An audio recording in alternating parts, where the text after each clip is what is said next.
Okay, Jesse, let's start this off with you telling us a little bit about who you are, your story, and what you do now. Well, my background originally, from being a teenager, was in music. Had I played electric guitar. I was sort of obsessed with Jimi Hendrix and didn't really care too much about school, and certainly didn't care about business in Yeah. my formative teenage years.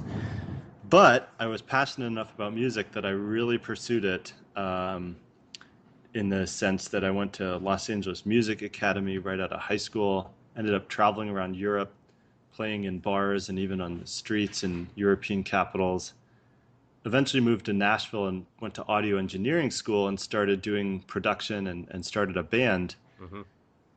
And ultimately, our band got to a point where, I saw sort of these two roads that we could have taken. And one of them was, signing a quote record deal. We were getting a few offers and interest from producers. And the more I looked at those, the more it seemed like, um, a more of a commitment than we wanted to make, and actually, giving up a lot of creative control. And it sounded Yeah. like a job.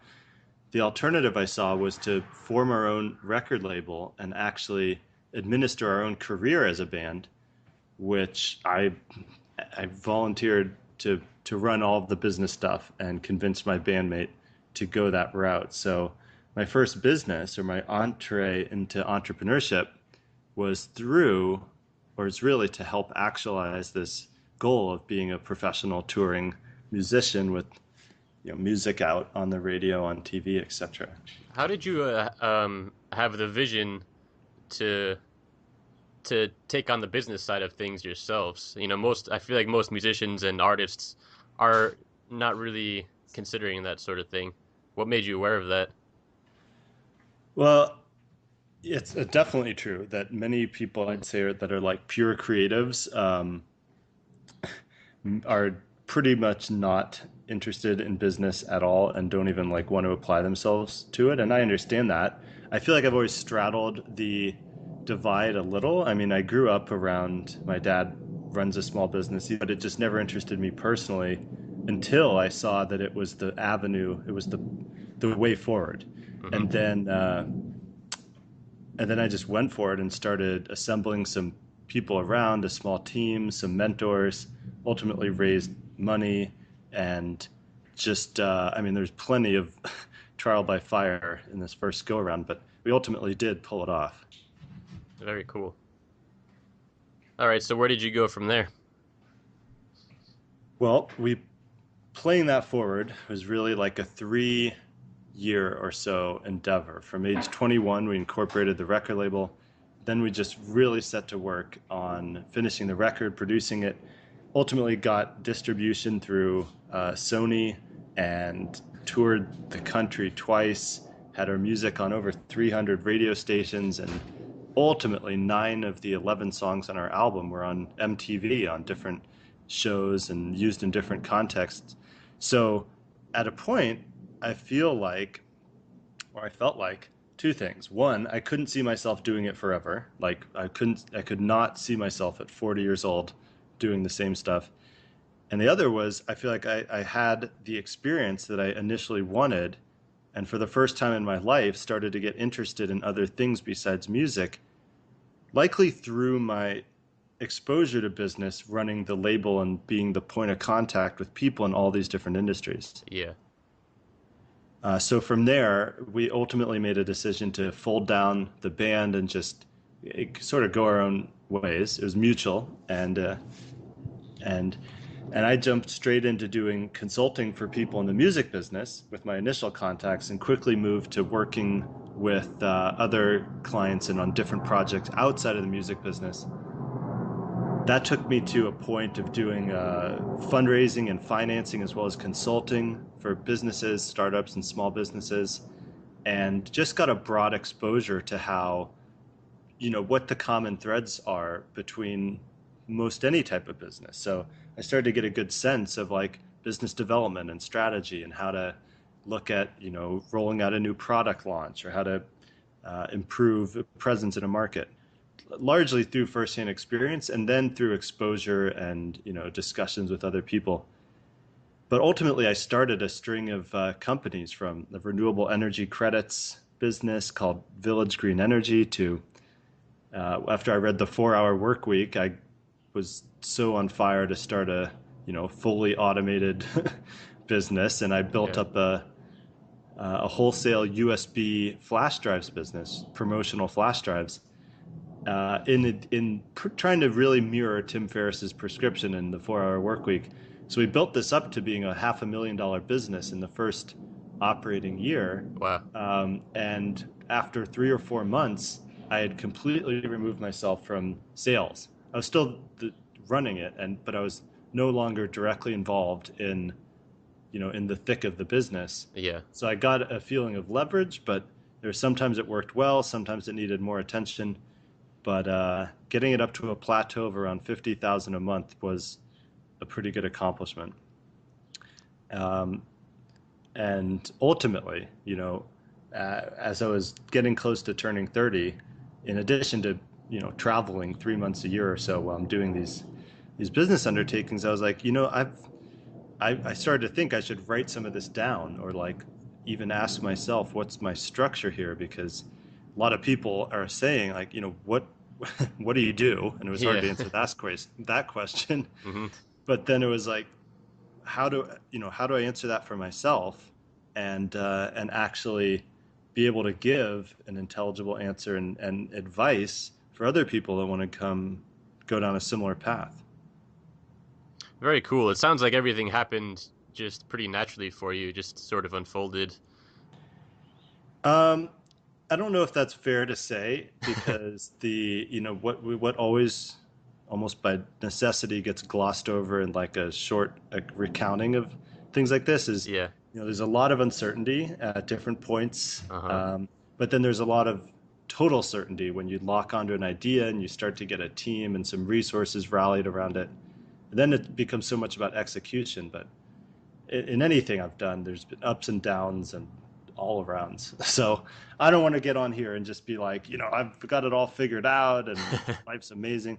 My life's pretty good, but I've had to brace myself against some strong headwinds at times, making financial commitments that I was like, man, I hope this pays off, or I'm going to be in a world of hurt, Yeah, yeah. to the times when they didn't work out and I'm like scrambling to make things right. And then to the times when you're like, all right, I got something really working here, and it's growing. And so it's two sides of the same coin, in my opinion. Yeah, and oftentimes we only hear the good side, right? We don't necessarily always hear about the moments of doubt and uncertainty and all of that. Yeah, I would say that has, and most, you know, serial entrepreneurs or people that are just very entrepreneurial have echoed this. I mean, there's a constant self-doubt.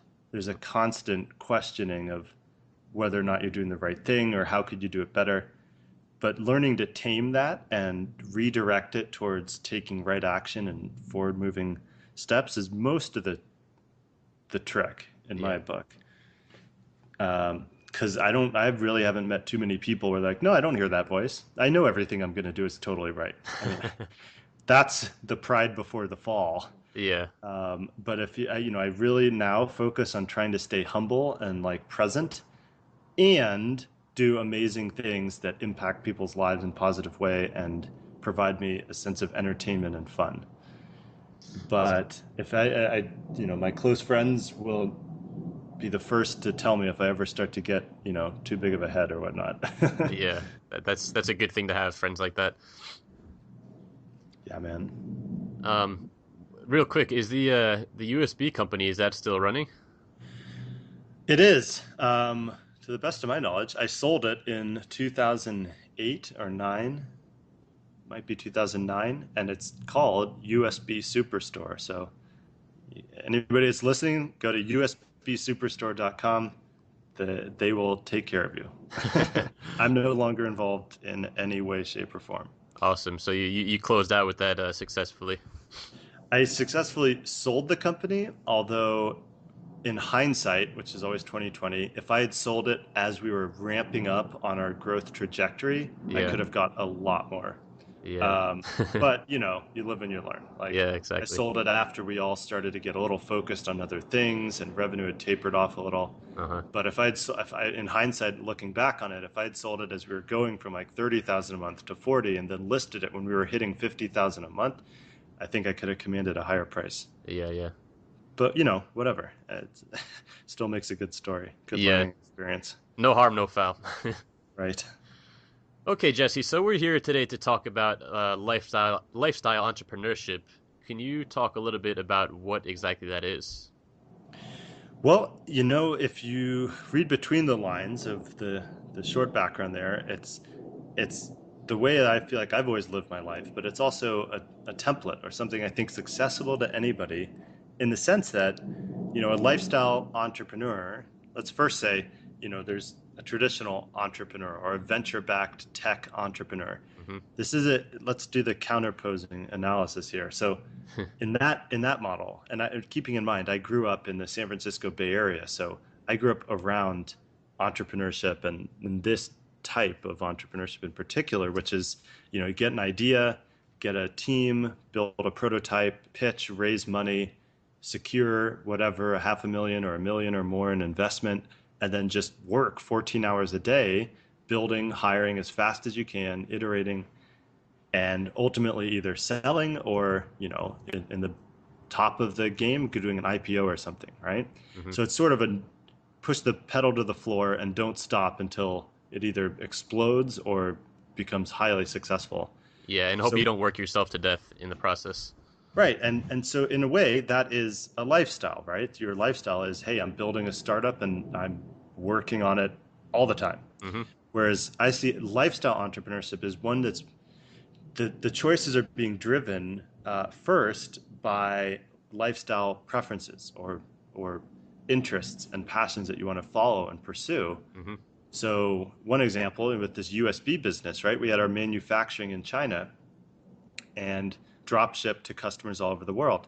But my personal perspective going into it was, hey, I want to build a business that will give me a reason and a means to travel back and forth to Asia because I was simultaneously studying Chinese, Mandarin Chinese, the language, Mm-hmm. and and truth be told, I was doing some like dating coaching work and stuff in Asia as well. Mm-hmm. So lifestyle entrepreneurship is about incorporating two or three, you know, live threads or live sort of interests that are you're pursuing as much as possible, and having a business that's structured and set up so that it really doesn't matter where you are in the world, and that you have a team and systems that, you know, every customer goes through. So to systematize the delivery of whatever it is, whether it's physical product, customized goods, or even coaching. I mean, I've done coaching and client work from Skype from, you know,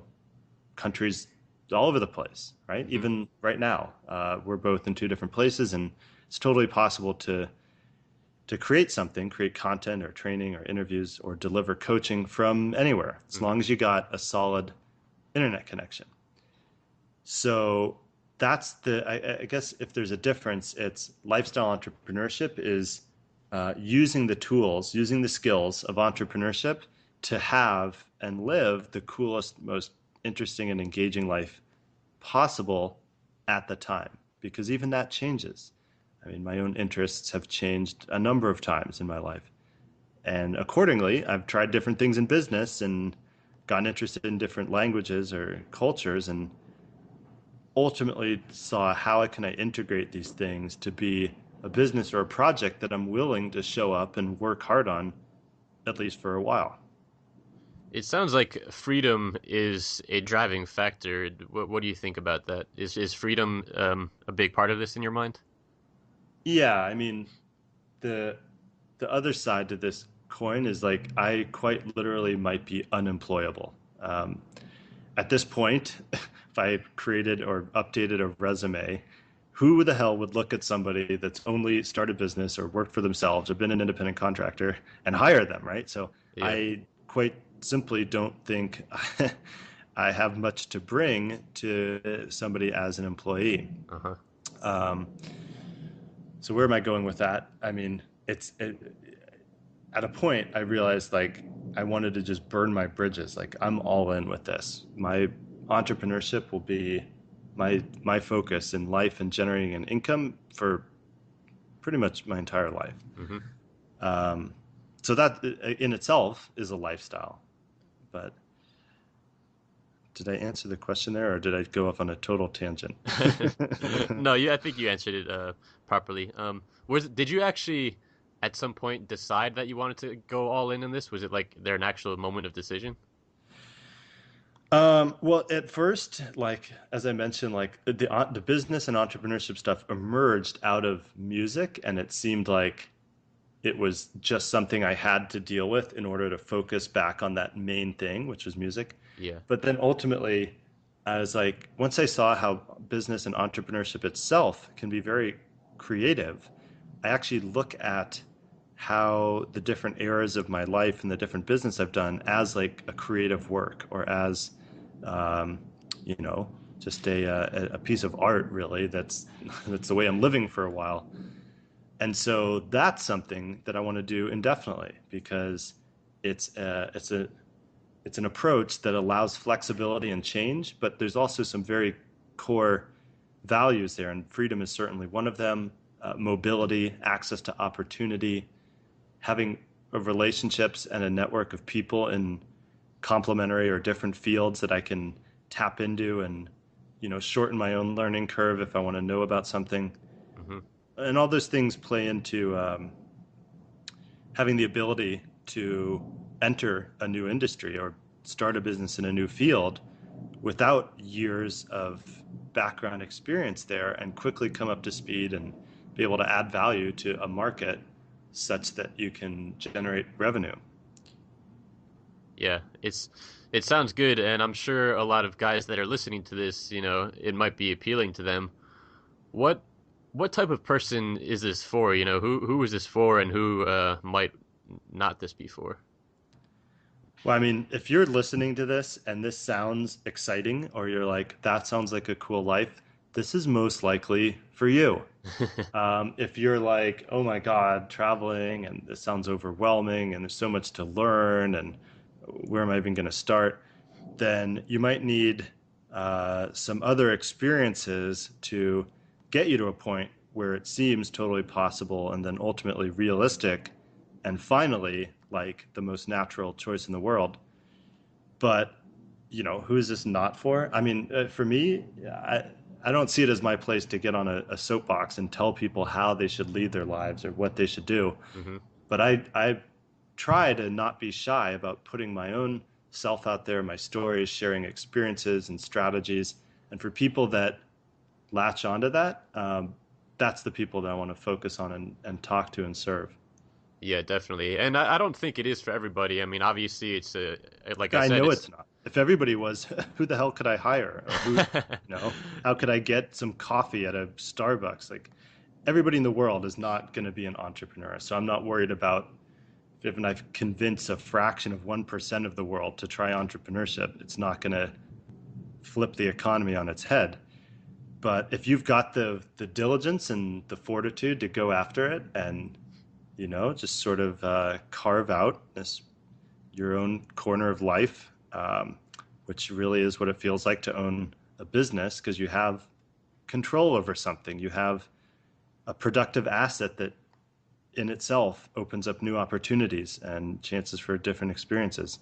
So that's something I think everybody should try at least once, if only to experience, the economy, the global economy. There's two parts, production and consumption. hmm. Everybody's a consumer, but not everybody gets the chance of being a producer.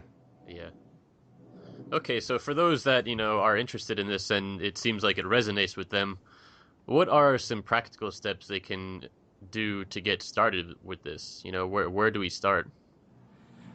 Well, I think the right place to start, for example, if I'm talking with a client or somebody early on, I'll sort of ask what I call the $1 million question, which is to start getting you thinking about the ideal lifestyle and activities in a granular level of detail. So, Hmm. $1 million question is, hey, if I wrote you a check for $1 million right now, for most people, that's going to alleviate any financial concerns. So, what do you do next?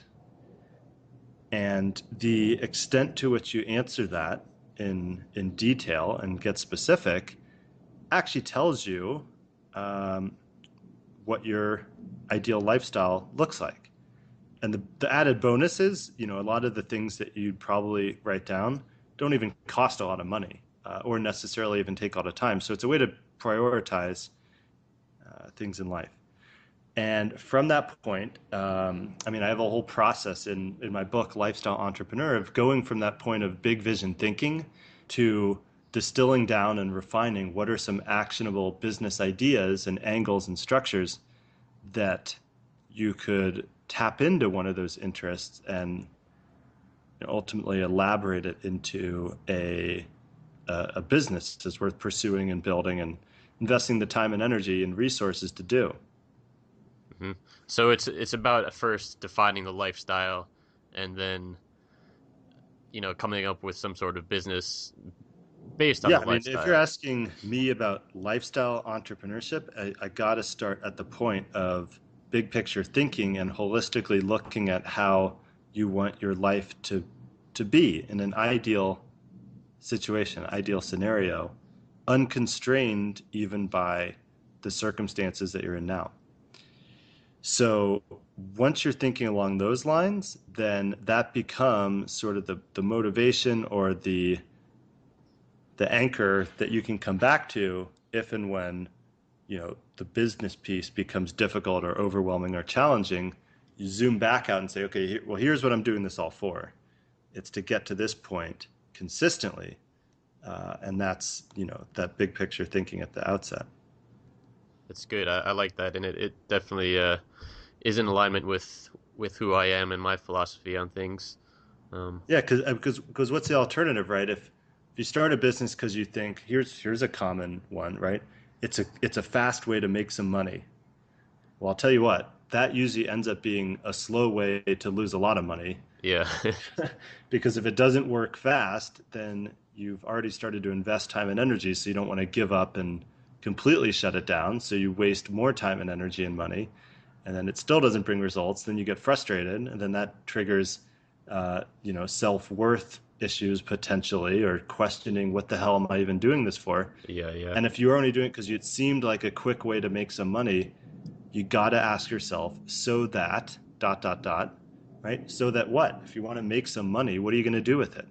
And what is the actual amount or ballpark range you want to make to live exactly the way that you want to be doing? yeah. So it sounds like it goes. It really requires you to dig deep, maybe, and really figure out what you want in life. It's not just this business side of things. It's about figuring out what you want out of life. Yeah, my experience is business, when it comes down to actually building a business, it's pretty linear.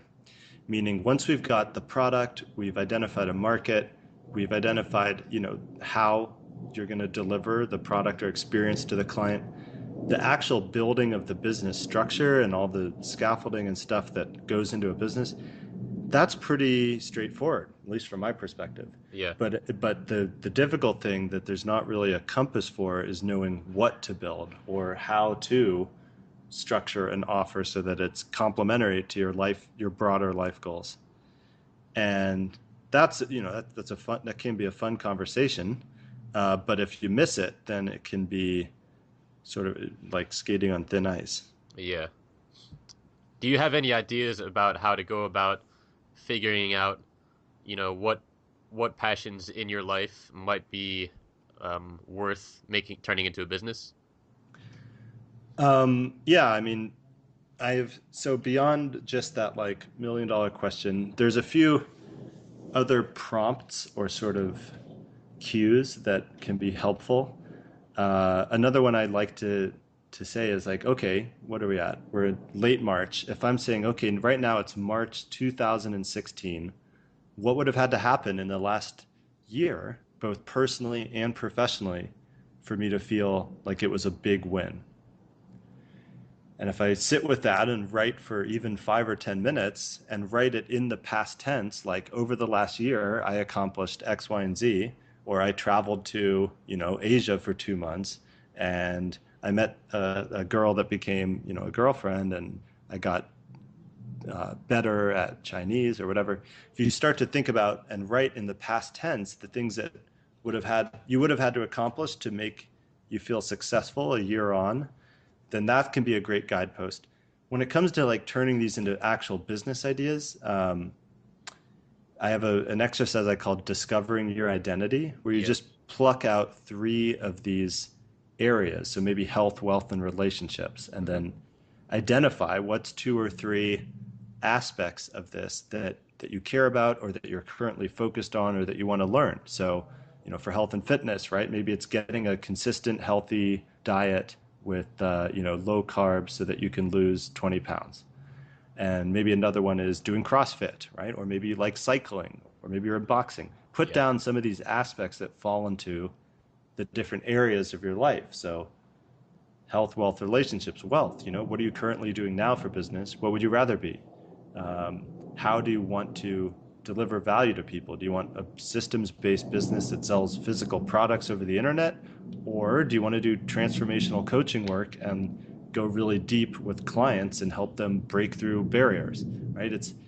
There's different gradients of experience and way to deliver value. So just putting a few down and then seeing where they overlap and where they all could overlap in the center Yeah. becomes the right barometer for the industry and the market to play in. Then it's pretty straightforward, right? So if you've said, okay, I'm making this up on the fly, but it's relevant, right? If I like CrossFit and I'm really into relationships and dating, and I want to get into a relationship, and I really value traveling or something like that. You combine those and say, well, what about a health and fitness product or program for people that are on the go and travel a lot, um, and doing it from a perspective of your relationship with your body, right? In Hmm. order to be good to have a relationship with somebody else. And so, just out of that, you could create something that speaks to a niche, people that travel but value health and fitness, and want to improve their own relationship to themselves so that they can be good for somebody else.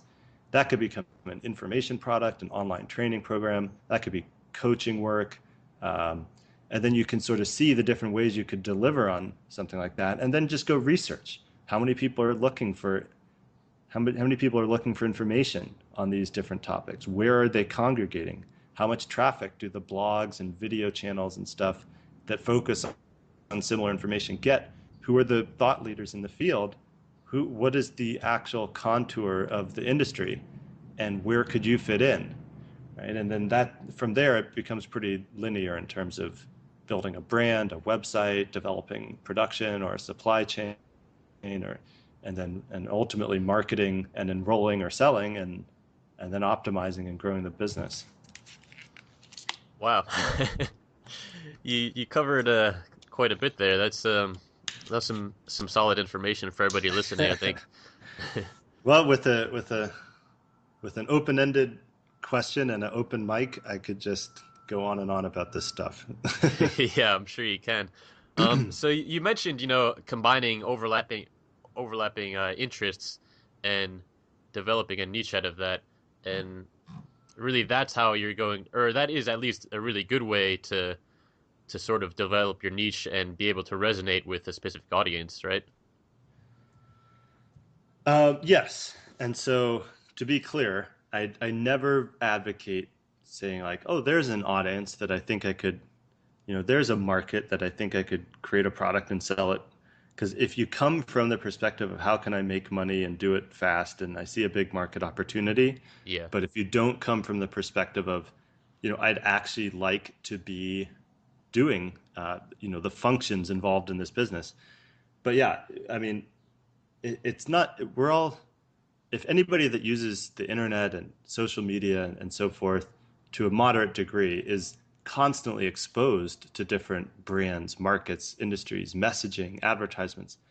Once you tune into a market or an industry, it's very easy to benchmark and see what's going on there, especially in the online marketing type of realm, because hey, you can just follow everybody else's marketing and see what are the problems that they're focusing on, what are the solutions they're providing.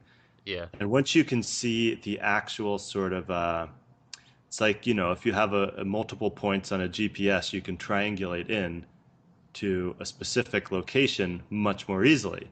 So once you see the lay of the land in an industry, you say, okay, well, what's missing here? Or where could I fit in a way that's, authentic and adds value and also has a real opportunity to, grow and scale.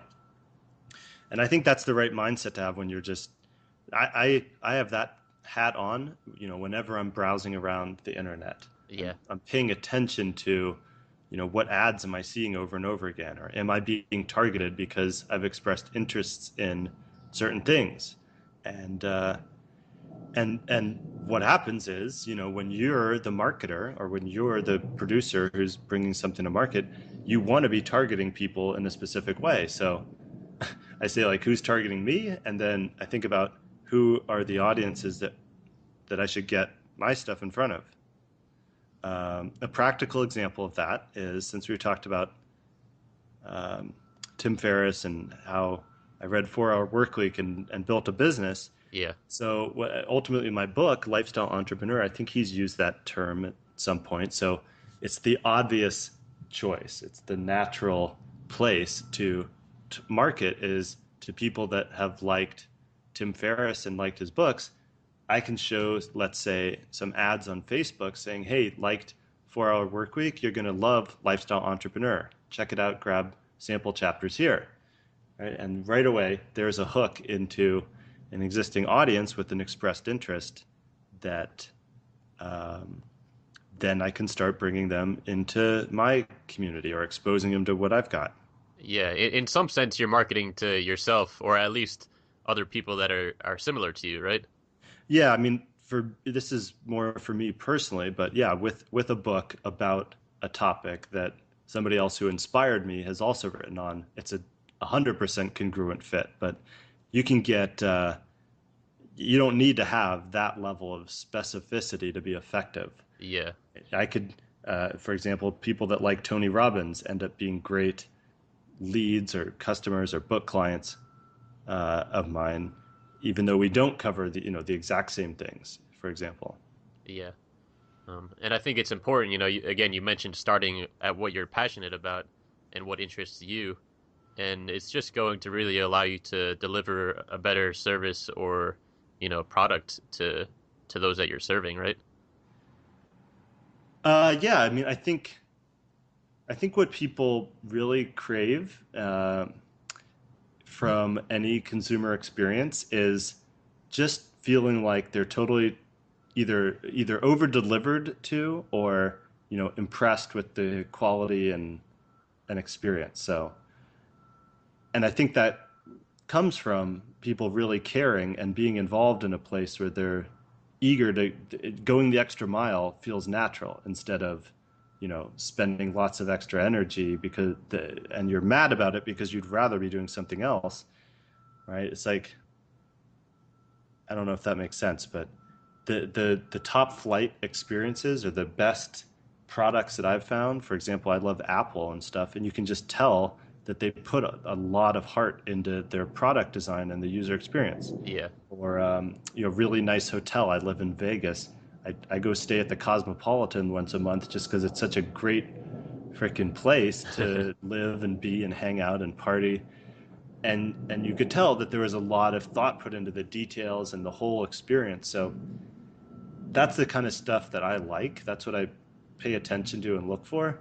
And you can see where it's absent, right? When I deal with my cable company, it's like ripping teeth out with no Novocaine, right? Why would any? I don't want. I want to minimize my interaction with this type of experience, this type of business, and you can tell it's being done on a purely transactional basis, not because they're passionate about bringing higher speed internet to homes across the greater Nevada area, Hmm. right? So I feel like we're going down the rabbit hole here, but I think these are the real important considerations that are a couple layers deeper than just, what business are you in, what do you do, etc. Yeah, I think it is the important stuff. And again, you were talking originally about how this is a little bit more of a holistic perspective on life, and I think it requires you to think about some of the deeper things to achieve that level of success that I think everybody wants.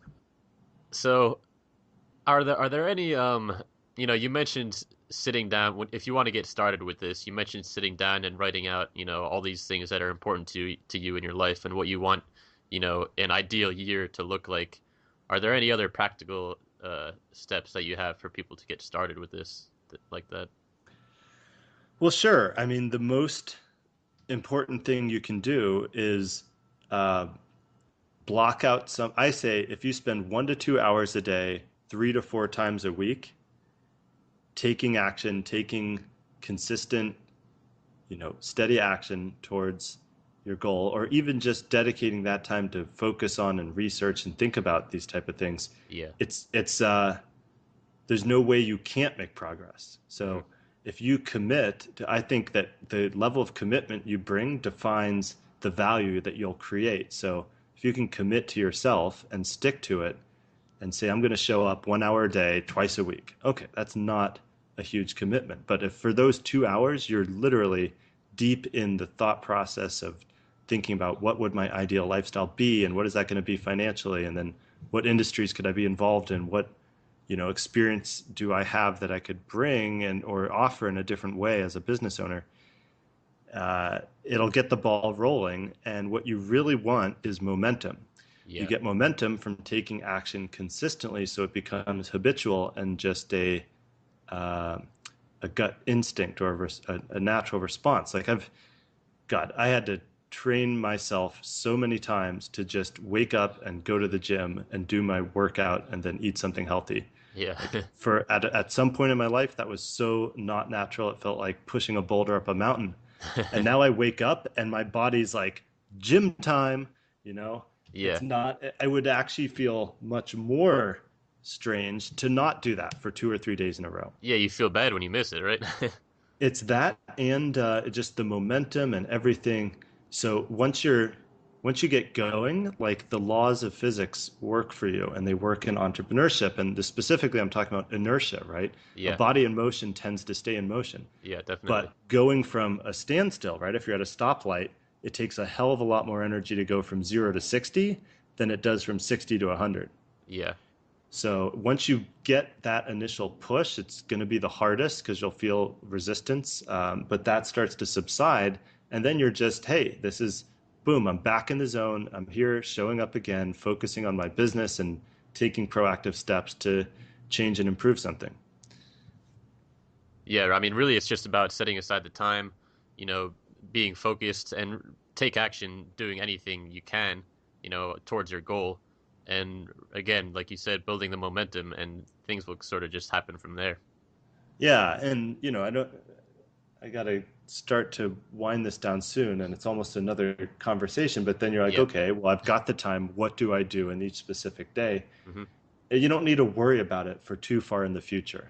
Yeah. Um, the last one of the final things I'd offer here is say you're driving from San Francisco to Los Angeles, right? It's like 400 miles, and you're driving at night.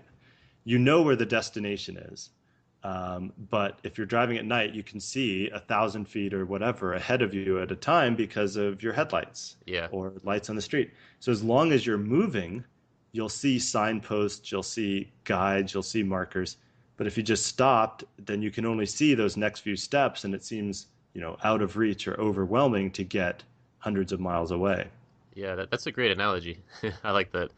Yeah, so I really think you got to focus on the things that are immediately apparent in front of you, and you start to get an intuition about what the high leverage actions you can take are. It's going to move your business forward.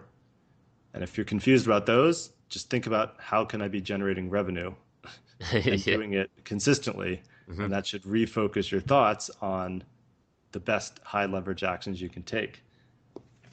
Well said, Jesse. Well, one last thing before I let you go here. I've been asking all the other guys, are there any major mistakes or lessons that you've made or learned in your life that you can share with us so that we can learn from your mistakes without making them ourselves?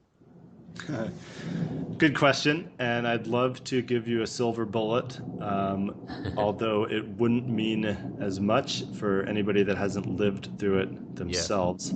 So I would say also I give like zero airtime to regret or like negativity in my life in general. Yeah. But I would say that just deciding and making a commitment early on that you're going to go all in and do what it takes to get to some real milestone or indicator of progress or failure, Yeah. that's gonna free up a lot of mental energy and bandwidth because you're not in a state of indecision. We're saying, oh, am I really gonna start this business? Or, I'm kind of comfortable here. Or am I really gonna, travel somewhere for the next 6 months? Or, maybe I'll just work a little bit longer and save up money. Once Yeah. you go all in and make a commitment, it frees up the thought process, the energy, and it actually starts to attract the people and resources into your life to go in that direction. So I just encourage everybody to make that commitment sooner rather than later, and then you won't regret it later when your life hadn't changed. Yeah, and you mentioned it sort of gets rid of the uncertainty, and sometimes the uncertainty is worse than even failing, I think. Yeah, I think it's like a clogged pipe or something. If you haven't made a decision, then it's just this repeat loop or this, things start piling up and backing up. The decisiveness and clarity gives you uh, focus, Y- and that clarity and focus is what brings about success. To be quite frank. Yeah, and you can keep that momentum going. Yeah. Very cool. All right, Jesse, is there anything else you want to mention before we close it out here? No, but thanks, Mike, for having me on here. And look, if you've made it this far, thanks for listening, and I hope this was valuable. And if you like it, just go grab a copy of Lifestyle Entrepreneur. And if you do, shoot me an email. Mike will publish my email somewhere. It's just jesse@jessekrieger.com, and I'll hook you up with some audio training to unpack some of these ideas more and get you building your business. Sounds good, Jesse. Thanks so much for doing this. All right, thanks, Mike. Thanks, everybody. Have a good one.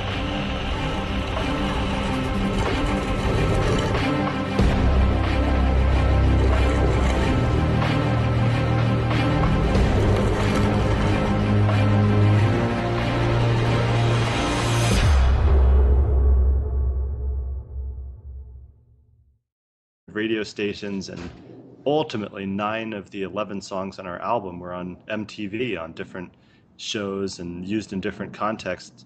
So at a point, I feel like, or I felt like, two things. One, I couldn't see myself doing it forever. Like I could not see myself at 40 years old doing the same stuff.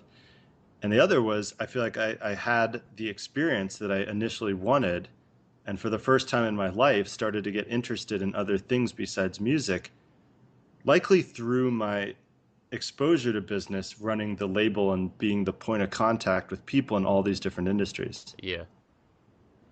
So from there, we ultimately made a decision to fold down the band and just sort of go our own ways. It was mutual, and and I jumped straight into doing consulting for people in the music business with my initial contacts, and quickly moved to working with other clients and on different projects outside of the music business. That took me to a point of doing fundraising and financing, as well as consulting for businesses, startups, and small businesses, and just got a broad exposure to how, what the common thread.